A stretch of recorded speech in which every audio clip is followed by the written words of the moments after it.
He could see the hatred brewing just beneath her dark eyes. She wanted him to give in. She wanted him to take her upstairs, pay his money, and use her. Perhaps she'd lay still and endure it. That might not be enough, though. Maybe she'd be frantic in her love-making, giving him a number 10 good time, just to show him how far she'd come from that little hooch in that unnamed village that she used to call home. Chisolm read all of that in her eyes, just beneath the practiced veneer of seduction. Or maybe he didn't. As her body heat rolled toward him in waves and the scent of jasmine filled his nostrils, he wondered if all of what he had just seen was merely his own projection. Maybe all of that was just his own guilt for not saving her. Maybe she was simply a poor, pretty village girl who realized her safest, securest choice was to come to the big city and work in a whorehouse. And maybe he was just another Joe, another round eye, another customer. But he didn't think so. Her face was close enough that he felt her breath washing across his chin. Her hard, flat eyes burned into his. "You take me upstairs, Joe," she said in a low voice. "You give me money."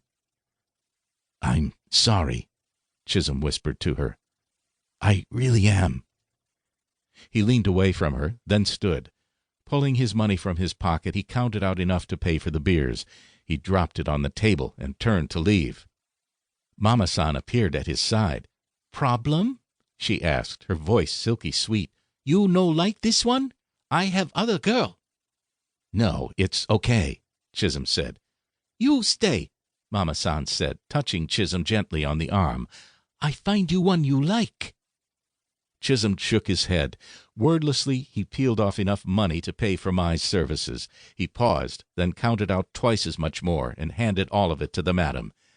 "This one is very good," he said, motioning toward Mai. "She's number 10. Mama-san looked down at the cash, then back at Chisolm. She shrugged, smiled at him, and nodded. "Okay, Joe," she said. "Okay." Chisolm turned to leave. He'd paid the extra money because he didn't want Mai to get beaten for the lost business, especially since things looked slow. He knew he hadn't saved her, but he could at least do that much.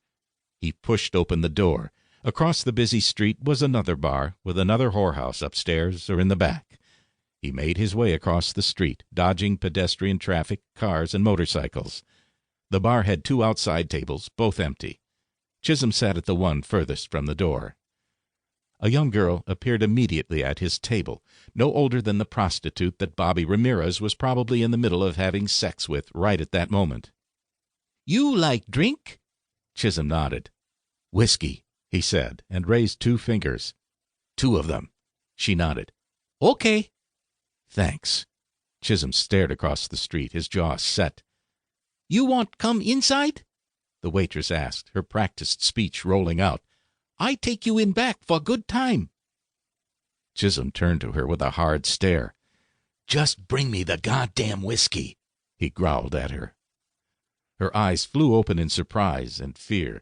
She gave him a quick, short bow and dashed back inside the bar. Chisolm knew she'd be telling the head honcho that they had a mean Joe outside. They'd be watching him, probably expecting him to break up the place. It would have been easier for him to have just said yes to the trip to the back. Hell, it would have been easier just to have gone upstairs with Mai. It wasn't like he hadn't been with a prostitute before. But this was different. A few minutes later the waitress returned with 2 shot glasses full of whiskey. An older man accompanied her.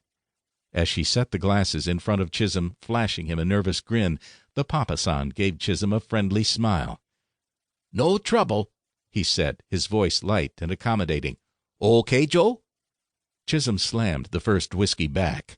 The harsh liquid burned his throat.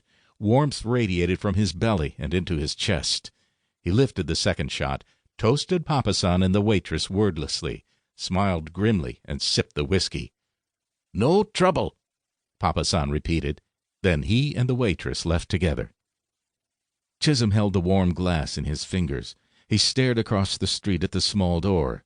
Then he sipped again, hoping that the whiskey would at least temporarily burn out the sense of failure that had settled into his chest. Mai, he thought.